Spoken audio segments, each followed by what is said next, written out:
JDT Moulopoué. Affaire Fally pour numéro 1. JDT Moulopoué va bengani la dynastie Teboé. Ça s'est dit, ça s'écrit un peu partout. Non, JDT va bengani la dynastie pour lui qu'il Fally pour avoir numéro 1 en musique Nabiso actuellement. Faire égole à Bandeli Nzembouana po balo bateka yibi. To faire égole à garder même chanson mayo qui sera à partir oya baki sindambu. Troye bango jour et kobima. Artiste nini bomoni ba solliciter mingi na ba featuring et pas ba artiste étranger belé. Fally. Tolongwana artiste nini congolais qui est tourné calendrier qui est tourné te ya Congo. Libanda ya Congo. Fally. Si vous voulez j'ai le temps ba numéro 1 te numéro 1 musique à Congo na minute za faire. Même yemo faire si kaza ebi ka un numéro 1 te na musique à Congo. Héritier à Longo liango fa bugasa Longo liango. Faire épée faut zonga sous na fikine. Savez-vous que faire égole na beti concert na rotana te ke oza ke table moko $2500 tina $3500. Concert privé penako ça veut dire que table moko $2500. Savez-vous que faire égole non a beti concert na Brazate il y a 1 million de francs CFA congolais l'entrée. Pareil na Côte d'Ivoire non faire égole a beti concert il y a 1 million de francs CFA comme droit d'entrée. Savez-vous que faire égole non na sala tournée africaine te? Ah bon bah nkena mutema be te non pe ça ba fait. Journaliste ça l'investigation pe ça ba fait. C'est ça le kuta na place au finga ndozo finga na contredire. Yaka na belema. Bimi sanga zoba na miso bato. So bimi sanga zoba te au fingi yom de bimi zoba. Solo na vérité. Ba Gaulois pourquoi Bobimara toujours un acharnement alors que artiste na bino monde bo induisaka na erreur. Pourquoi j'ai dit bo induisaka na erreur? Le automoni tout dernier clip a Fally pour pas bloquer. Fally ba sengaki vidéo na ba warrior ba sa ba challenge, ba warrior un peu partout dans le monde ba sa ba challenge, ba tinda. Les warriors qui puissent envoyer leurs vidéos de challenge pour bloquer pour que Fally puisse insérer ça dans les clips. On a vu ça. Et vous avez vu même ce que ça a ajouté na vitesse, il y a pas vu na clip wana. Parce qu'il y a eu participation, il y a un fanatique. Fally Poupa très proche de fanatique na senga bongo. Donc moni si ko faire égole la peine ngamu na bango, ba ko ipene loko wana. Communiqué officiel zo le circuler que faire égole la peine pour na clip na robima oyo, ba sengi challenge ya ba Gaulois. Ba rezoper la vidéo na ba ko na ba clip. Tokolo ba ke faire à Landi Fally, oui, faire à Landi Fally parce que moi ba musu ba oh non, Fally sa première personne ta saliango, oui, à première personne ta muta saliango. Mais pourquoi quand on Fally saliango et l'équipe mikoloté faire pas ko salango? Parce que en fait, bah, bimi na moi logique à penser nanga. Pourquoi? Parce que bango ba kie nango plus. Au moins information sur qui eza ayote ko lukato s'approprier nango parce que eko bambayo. Information sur eza ayote reliango ndengo zu yango. Na oki ba biono na kati nzembo wana Bosco Jean Bosco Mwenda ando imba chacho te, imba chacho te. Aloba chacho te. Yando ba chache. Côté ande en voulant trop on risque aussi de beaucoup pécher. Tchachonga na lobaki yango na yokango toto yokango déjà et pas cheke dan ondo beta na zaiko wawa ya Pepe Feli Manuaku.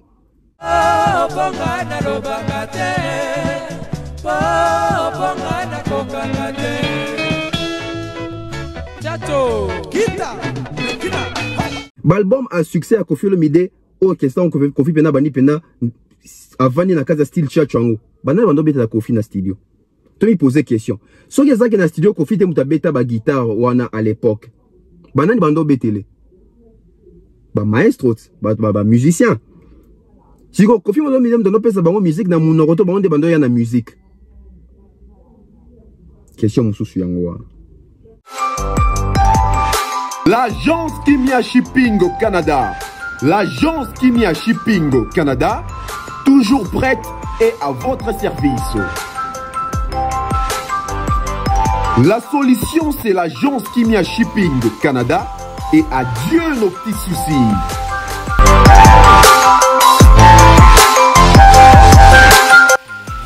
Vente de pièces de rechange d'origine américaine par commande.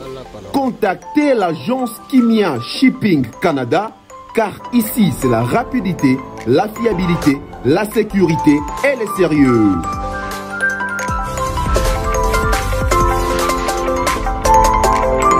Fret aérien et maritime en toute sécurité.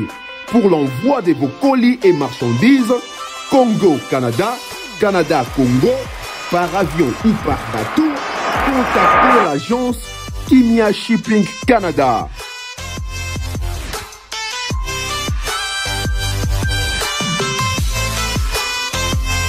Et pour contact, 00 15 14 531 84 01. L'agence Kimia Shipping Canada, Tokos.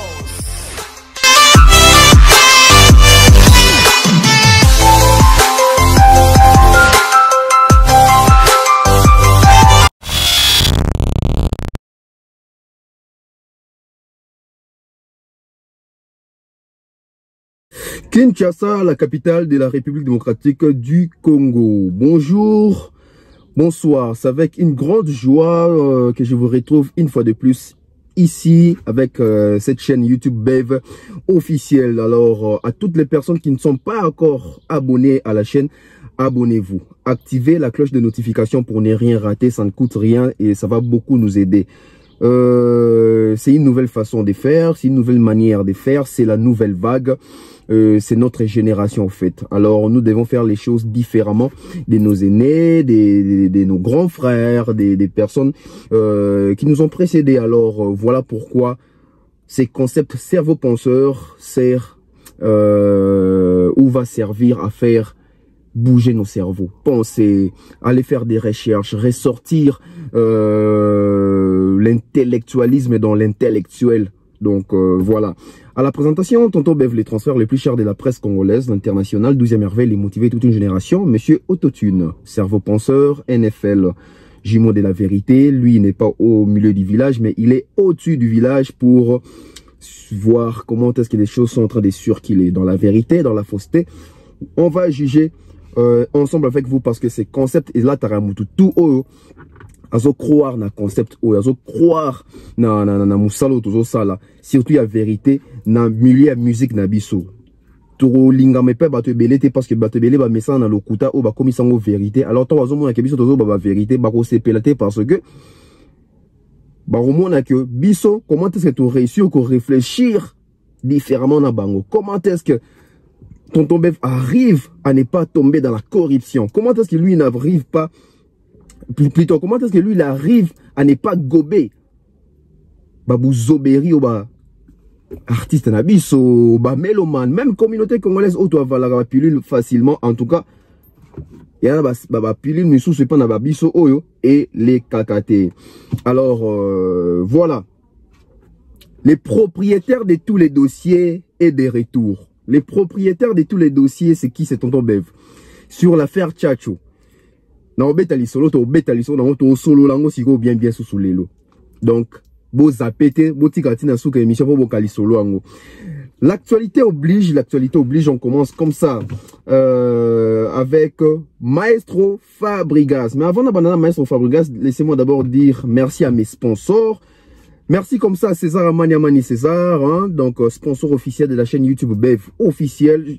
En passant comme ça, je vois aussi celui qui soutient aussi cette chaîne YouTube, monsieur Jonathan Mandi, là depuis ici à Kinshasa, depuis quelque part.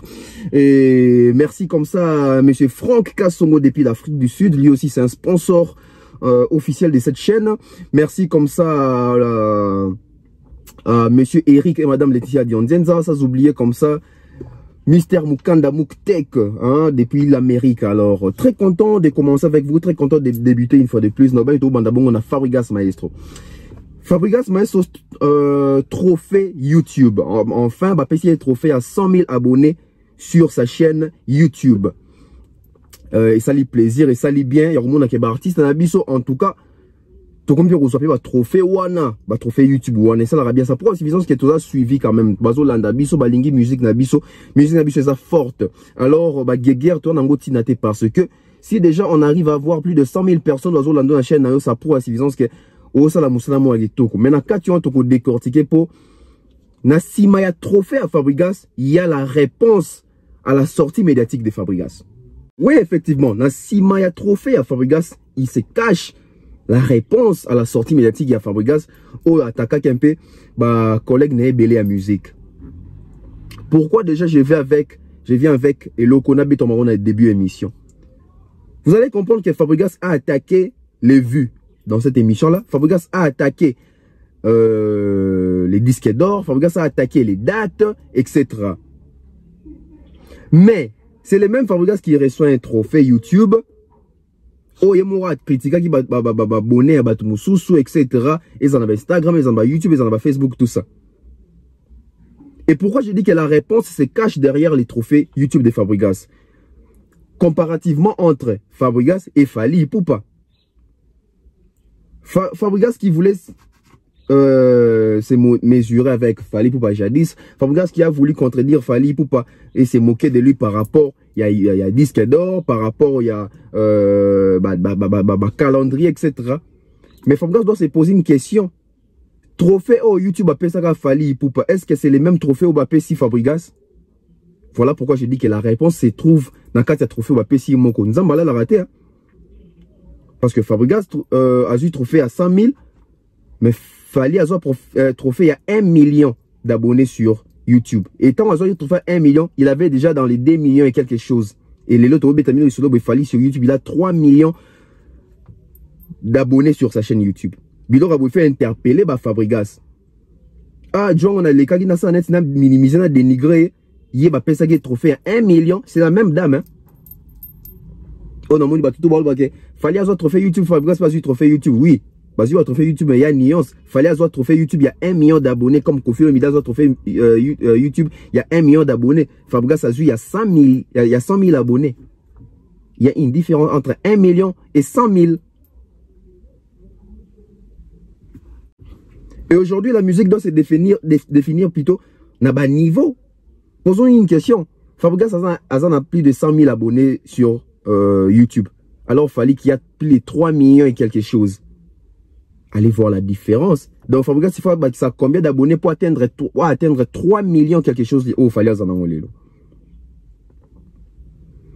Et la sortie médiatique à Fabregas, il a touché presque tout le monde. Il a attaqué presque tout le monde. Il a ciblé presque tout le monde. Mais vous allez voir dans la communauté, silence radio, personne ne reproche Fabregas. Moutouma a béni Fabregas impoli envers ba aîné nae, to ba collègue nae. To Moutouma a béni prétentieux. Azate, hein? Mais si c'était la sortie médiatique, il a fallu Ipupa. Bon, on a déjà battu belé, bandi, même ba chroniqueur. Même ba chroniqueur.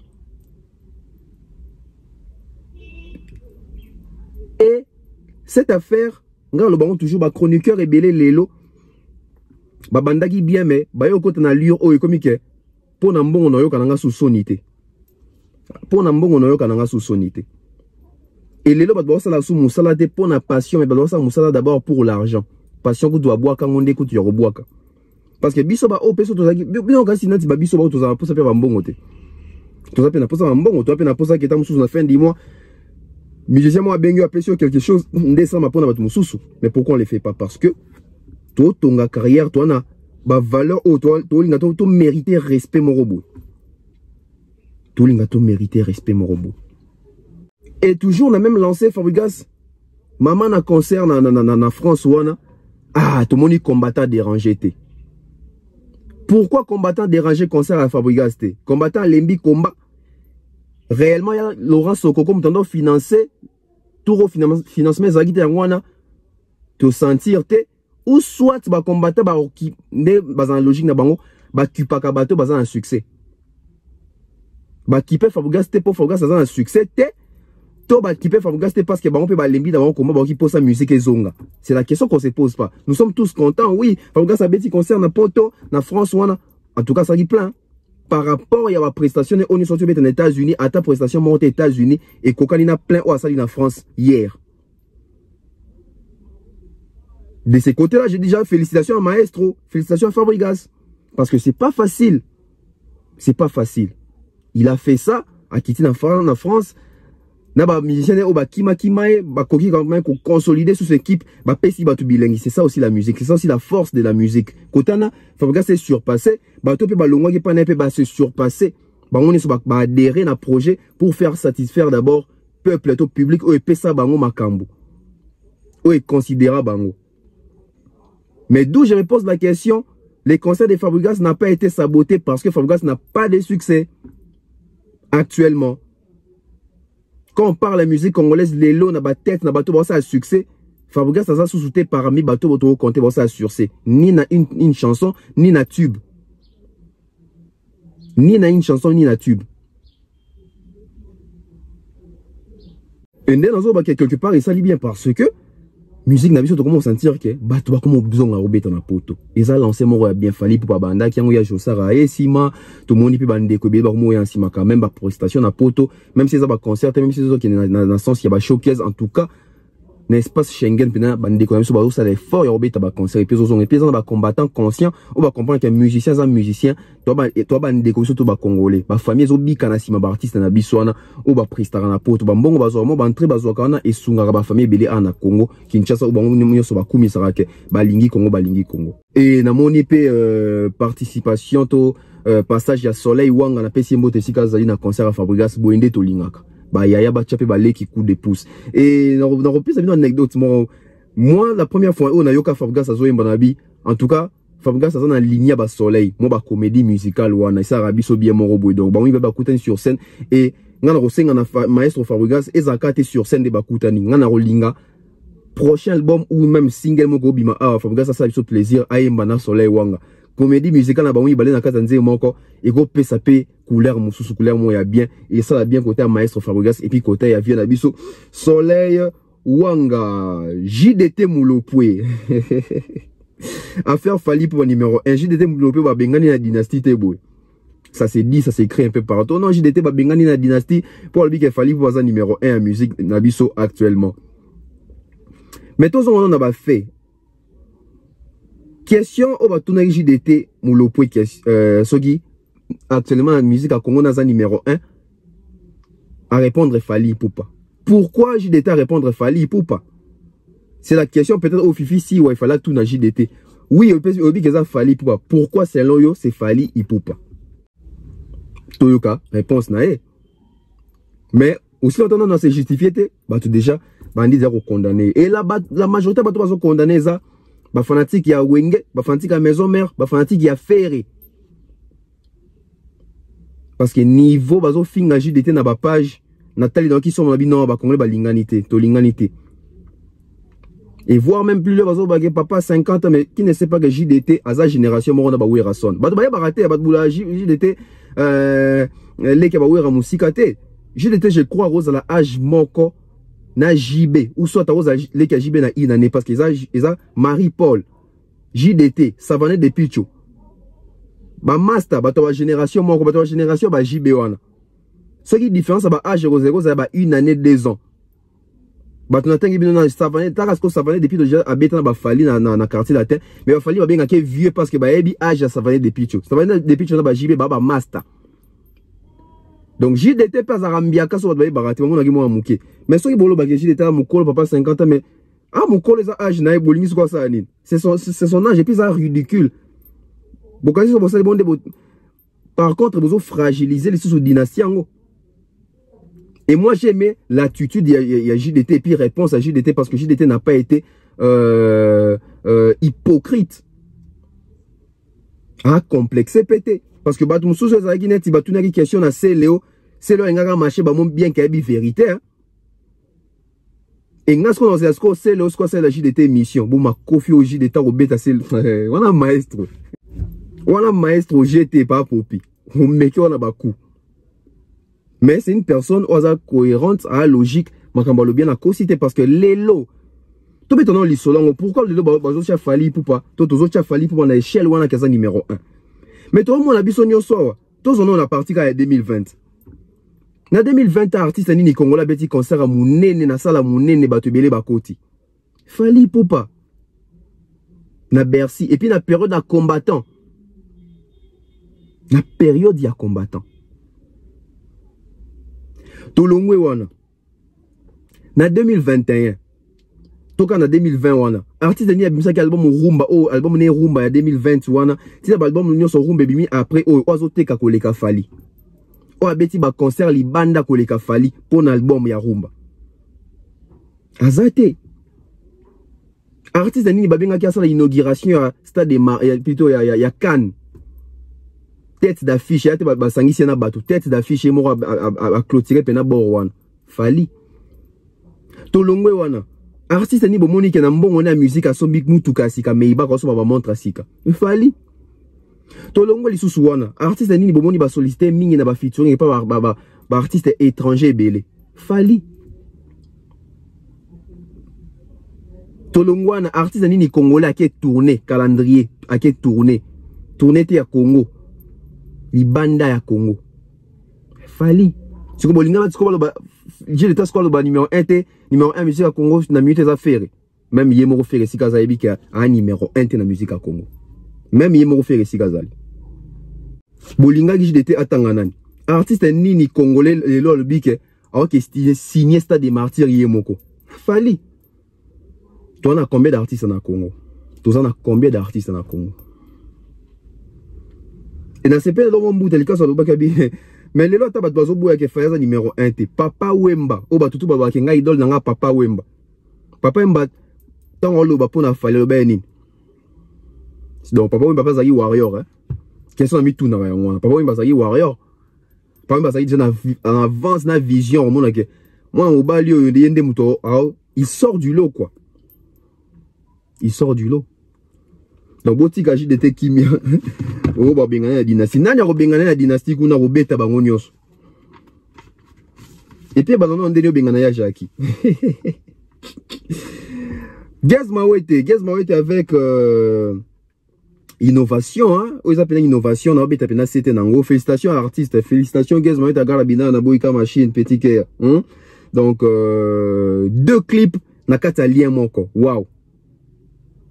En tout cas je ne sais pas ce qui existe déjà. Naza génie, naza embêté pour les bagnos, mais en tout cas, la musique à Congo, en tout cas, c'est la première fois. Donc l'artiste a jugé bon européen, ça va fanatique, n'a 2 clips dans le lien moko. Fofana na Malembe. Pensez moi Kito quoi.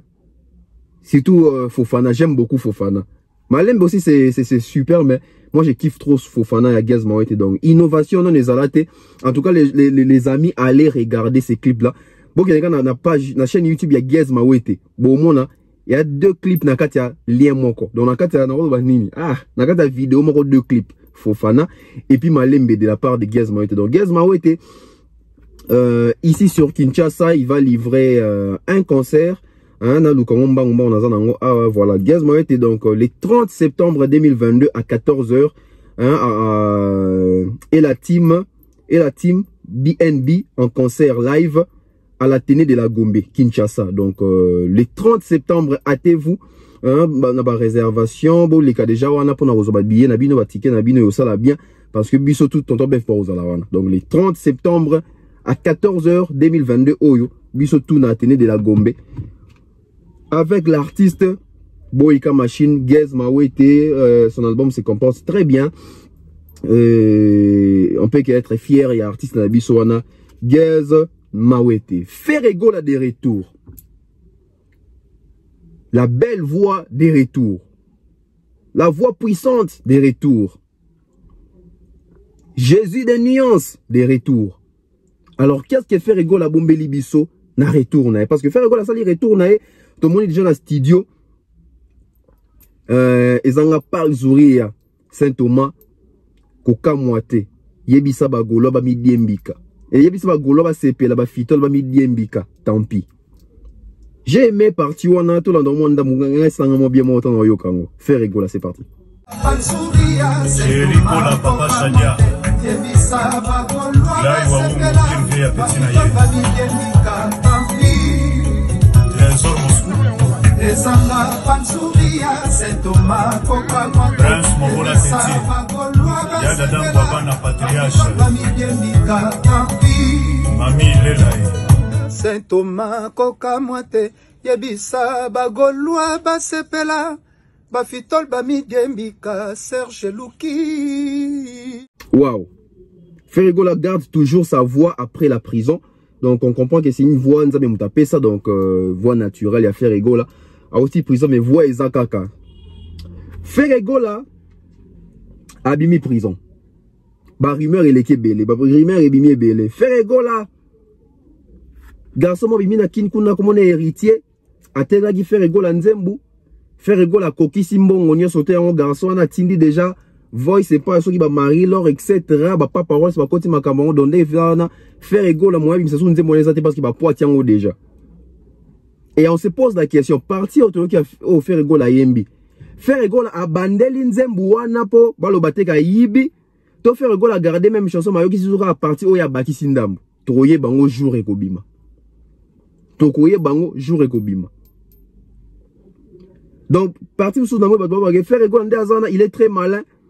Le quoi a déjà foutu na bima qui yango même raison au reporter qui conférence de presse pas sengé sopana ba question. Voilà pourquoi Ferregola zonga qui le même jour studio a keneko créé ce qu'on nzembu oya yemoko. C'est ça qui s'est dit. Toko jijango jour ekobima parce que parti au garçon a hérité à Yembaki. J'espère que bato ça dans le téléphone. Je peux faire obimisa oyo tozo ka oyo to comparer toye ba réellement ce qui est fake news banga ba cause la combo faire pour ternir image nae ou alors ils a pena ya solo que Ferregola azwa kimbonga batu a sisi ko futango bienté a bakisika mo ba ingrédient na kati mais a yembinze mobimba. Tout le monde en jour. On continue avec Ferregola. Ferregola la stratégie pour les clips. Ça fait débat dans mon ango déjà. Aujourd'hui, tout sur la vérité. Bagolois, pourquoi Bobimara toujours un acharnement alors que artiste n'a bino monde boenduzaka une erreur. Pourquoi j'ai dit boenduzaka une erreur? Le automoni tout dernier clip a fallu pour pas bloquer. Fali basenga ki vidéo na ba warrior basa ba challenge ba warrior un peu partout dans le monde basa ba challenge ba tinda les warriors qui puissent envoyer leurs vidéos de challenge pour bloquer pour que Fali puisse insérer ça dans les clips. On a vu ça et vous avez vu même ce que ça a ajouté na vitesse il y a pas vu na clip wana parce qu'il y a eu participation il y a un fanatique Fali Poupa très proche de fanatique na senga ye bongo. Donc moni siko Ferregola pe na ngamu na bango ba kwei pe ne loko wana. Communiqué officiel zo le circuler que Ferregola pe pour na clip ne robima oyo ba sengi challenge ya ba Gaulois.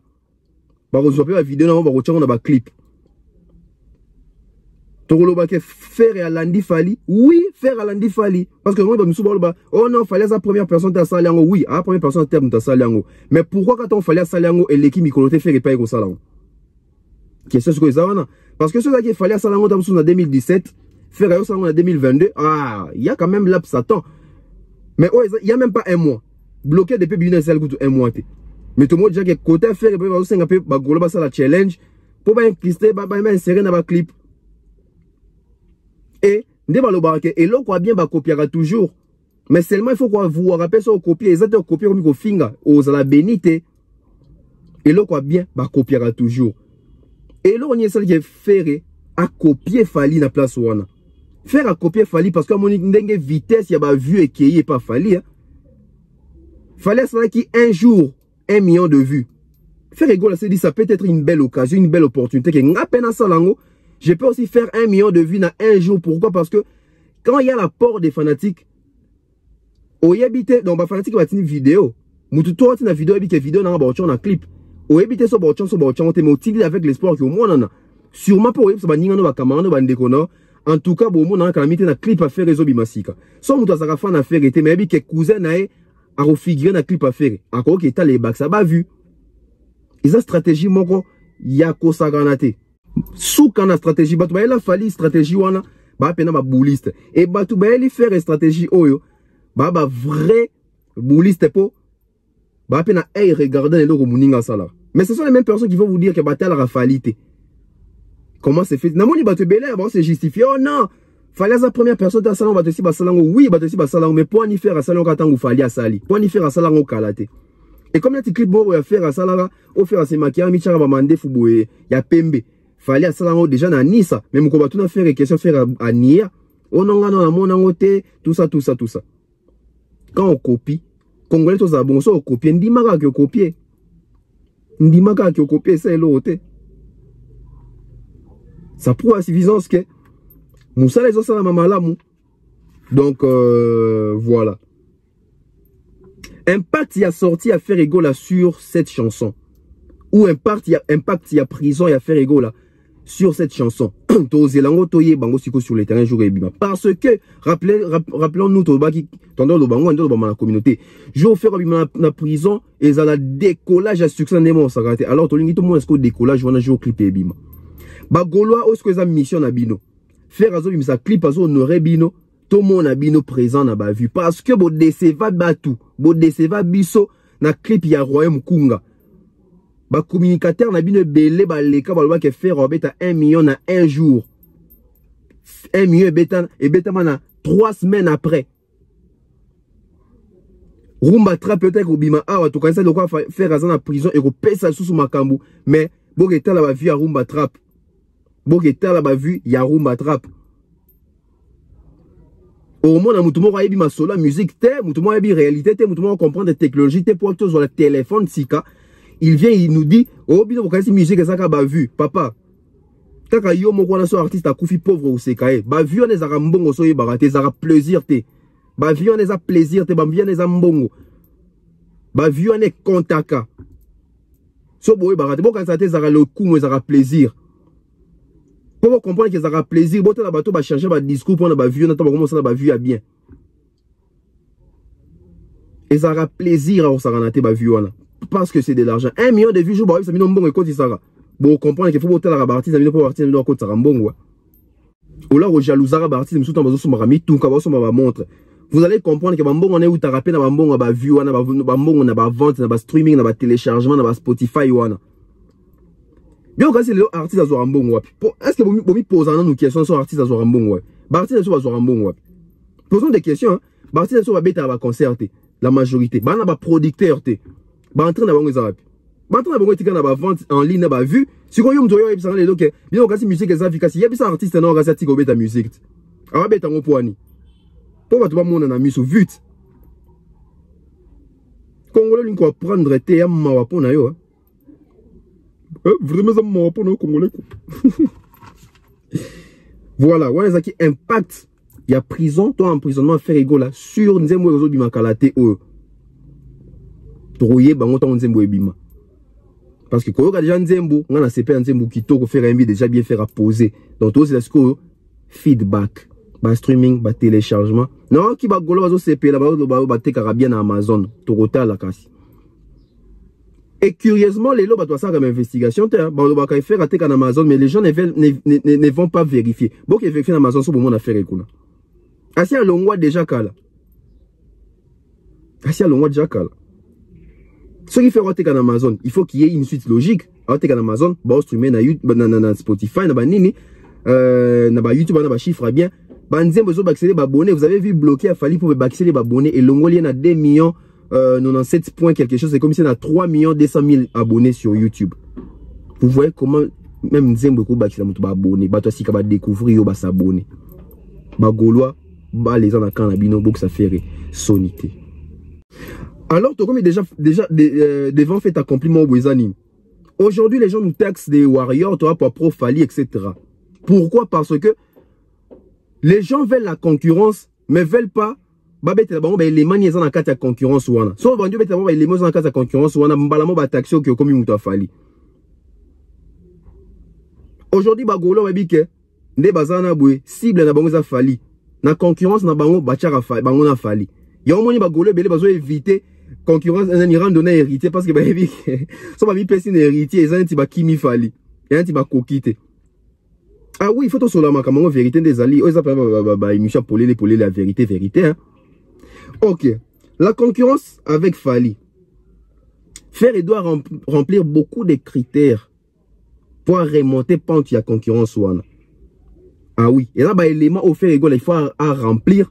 Pour tout le monde qui a zongi na niveau et à concurrence, jadis parce que les lots et comment même son concurrence à Fali na faire en termes de réalisation sur terrain.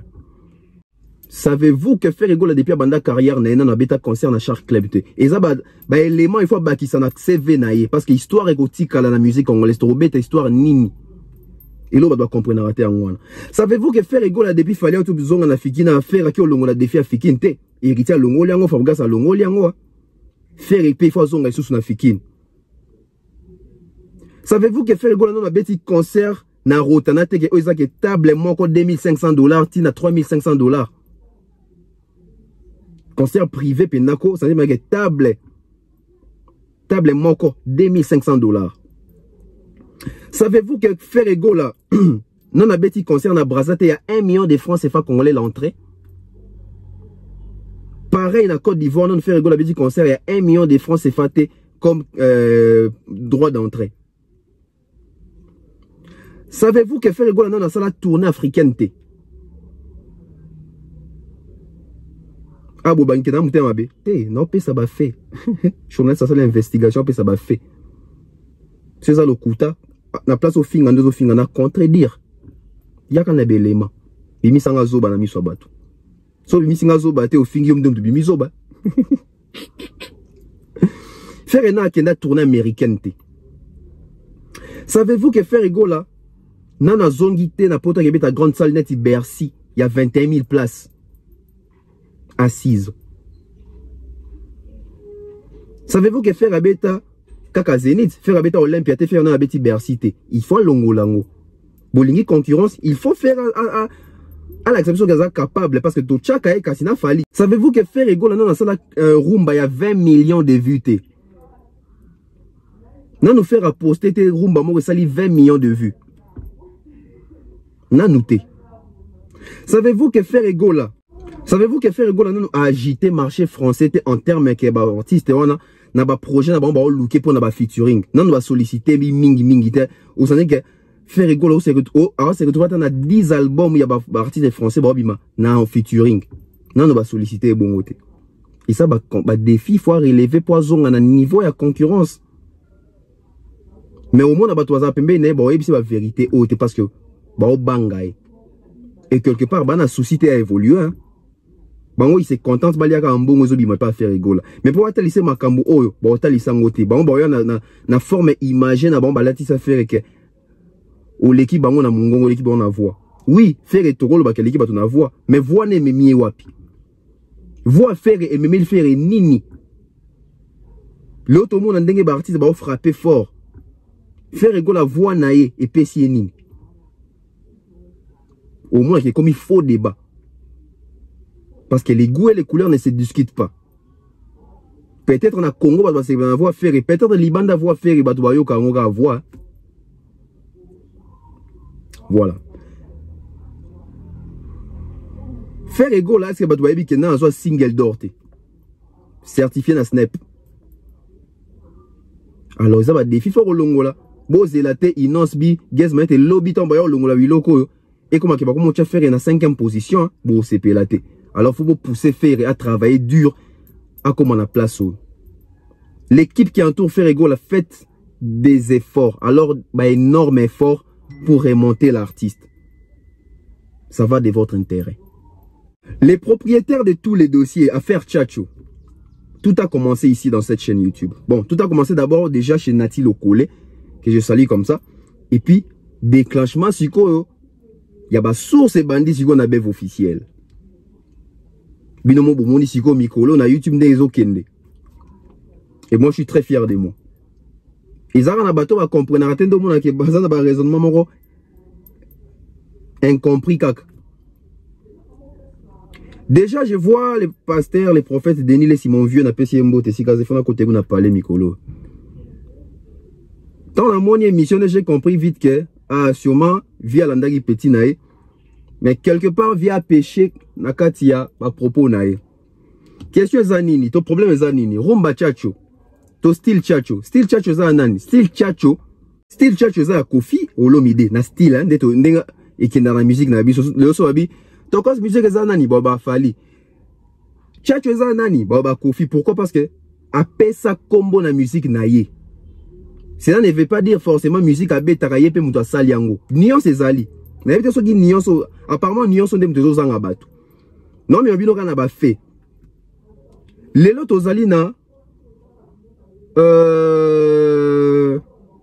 faire égola bien la musique, les lots rumba trap. Tout qui a biso tout album à faire égola. bobi sanga style nini affaire egola sika memi na kati ya banze muniona ezate ezaka ke musique na komo benga osiko nde rumba trap mais nga sante ke musique eza na kati za rumba trap hein? Tout comme il fallait betara tokos musique parce que ba tout temps tolo baboy pour na kofi ba ka sa tolo baboy ka pour na kofi ba to ba taxanga ke na muta fali non lo ba na fali awat que tokos musique y a rien de nouveau na kati tokos musique ezaka combo kaka fali combo fali a pesi na musique na e même beaucoup na kati et là il fallait bakisi même na note musicale na ya sika na kati wana exact parce que la question ezali makambuya et les styles et les noms style oh ya Kofi abeta wana to benga ngo na musique na biso rumba chacho parce que yemu tabisa biso kia eza bongo pesa ngo kombo rumba chacho les noms wana chacho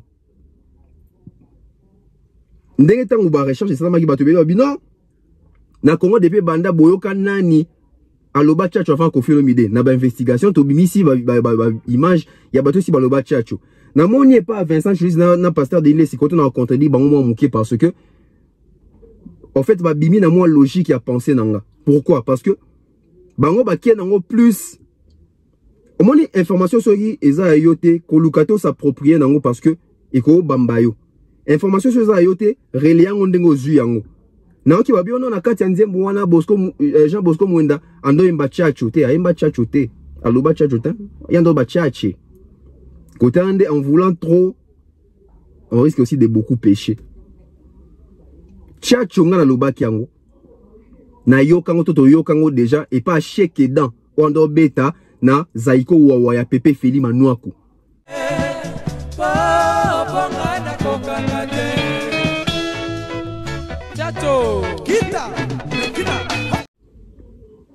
émission ezali na chaîne allez voir l'émission ba chaîne YouTube o besoin na posta matière sur mambo chacho o tonto be vieyo a contactaki bino bobeta ki bakara mais à comment on a émission na bino beaucoup relais makambo ye ayaki nango et malheureusement côté wana o tchatchete albaki tchatchote albaki tchatché yezaka ka guitare wana musique en exista déjà et là on ni bazo comprendre te wana on tchatcho za kofite musique au Kofi abeta Kofi apesango kombo tchatcho et nga ça que musique wana za Kofi preuve ane ça que bon on donne réponse il y a Kofi Olomide pas Israël Mutombo. Bon comprendre ce qui Kofi Olomide défendre, alors c'est défendre ndengeni. Et moi ce que j'ai aimé dans l'émission Zaki avant Israël Mutombo poser Kofi question à komisi Kofi Olomide ndemo sa garantie. Et réponse à Kofi Olomide na makambo ba komisi la qui est butuna moya. Tous on a Kofi Olomide ndenge zo se défendre kasi pona musique tchatchongo ozo ba ke yene mta créango tokei. Bafani Bélé bazola na biso lelo na tongo bolinga Kofi Mokolo Chacho hein boza Bélé avant lui Chacho n'a pas existé après lui Chacho est noté Chacho Zaye quand on parle de Kofi tu vois Chacho donc c'est une identité peut-être c'est la malhonnêteté intellectuelle de ne pas reconnaître les gars qui ont vécu mais dans la bateau on parlera qu'il a existé un beau solo dans la vie et puis créateur promoteur. L'auteur principal s'appelle Sango Mokonzi Israël Mutombo Moulouba Mouindou, chef de poste, officier de permanence. Mais ce qui peut bazolo bela tchatchou, kokene na ba français belete. À moins que tu sois incohérent. Mais si tu es cohérent, pragmatique et rationnel, tu parleras Kofi égale à tchatchou. Point bas. Mungo ma dilu toyebaki, a pepe kale toyebaki. Le style, il y a musique, il y a tchatchou. C'est Kofi Olomide. Maté sur les tchatchou. Parce que yondo bandagi tchatchou. Li kamba tchatchou bandanga ndengenin. Betalanga non li solo ya tchatchou. Yope sangoza mutu ya boanya makasi. Mutu tout na Congo on est convaincu. Yope kore okoma. Parce que autour d'une question mais oyebi na histoire la tchatchou bien ndenge bandaki. Déjà pour la salle il faut expliquer bateau ba éviter to bateau bazo ignorer. Tout mutu a éviter azati. Même na Gabon, même na Angola, même na Centrafrique, na Côte d'Ivoire, na Sénégal, baebi tchatcho. Batumso be anga tchatcho. Oh tchatcho. Donc batutu baebi muto ebité azalarate. Donc ngai bato bazalarate, je ne calcule pas. Donc musique na ngai tango na banda ko yoka musique na bando linga los nikelos. Nikina timotema nakoya to vanda mwana ba papa moko boye bazaka ba étudiant na Belgique alors bazaka na orchestre na bango Los Nikelos bazaka ça la musique avec raffinement avec classe bato ali boso bo ba inspiranga que na kobeta pe bango ba filmo ba gona ba idimani mongali ba vizato vient même te dit qu'il tient la ya raso na égalé je crois. Alors bah aussi la musique, c'est-à-dire il visait le cœur des gens, il vivait la pérennité. Bah ça la ka banze moté pour ça là 2-3 jours ba toki ba bini mais éthique là. C'est comme ça là où tu maman extrêmement mon cœur là banze moi là et éthique là tout. Moi je me disais que tant qu'à faire musicien, il faut lancer la musicien oyo à retraverser ba époque. Je pense que j'ai pas trop mal réussi. Et puis voilà. Alors, nakuta magamtu salama, orchestre tout ça, la star boye, nani boye. Parce qu'on a bien comme orchestre là, il faut ça différent. Et ça la ba musique à des nini de nité. Quartier latin, ça là qui Isali, le quartier de l'intelligentsia à Paris. Donc, on a des université Sorbonne, bani zala. Donc, on a ngaki que quartier latin zala. Place Mobo musique et ça na boanya avec cœur mais avec aussi intelligence. Donc la taille comme et puis depuis toujours on a eu fanatique à Bantou de la capitale, il y a Taboulé Rochereau, il y a vite Luambo pour la rumba na bango. Mais ce qu'on dit bango ba ça lango nga banomona un peu na okokangote. Yango m'inspirant de la rumba na binisa tchatcho le comme incontournable. Donc Tchatcho Bandawana et puis Tigalipé identité dans tous les âges que tu as traversé, identité le style Moutako Kangami Soumesoka Yoki il le reconnaît que ça c'est Kofi. Exactement. Voilà et on a rebaxé le roté mais on a soulevé moi le mombo. Bartiste na biso to bakota studio bazara bango morote bazara entouré na batu. Posons des questions. Kofi ta ondio beta pena guitare bien. Ezali na ba neni. L'album a succès à Kofi Olomide orchestre Kofi pena bani pena avani na casa style chachango. Bana bando beta Kofi na studio. To mi poser question. So yezaki na studio Kofi te muta beta ba guitare wana à l'époque. Banani bando betele.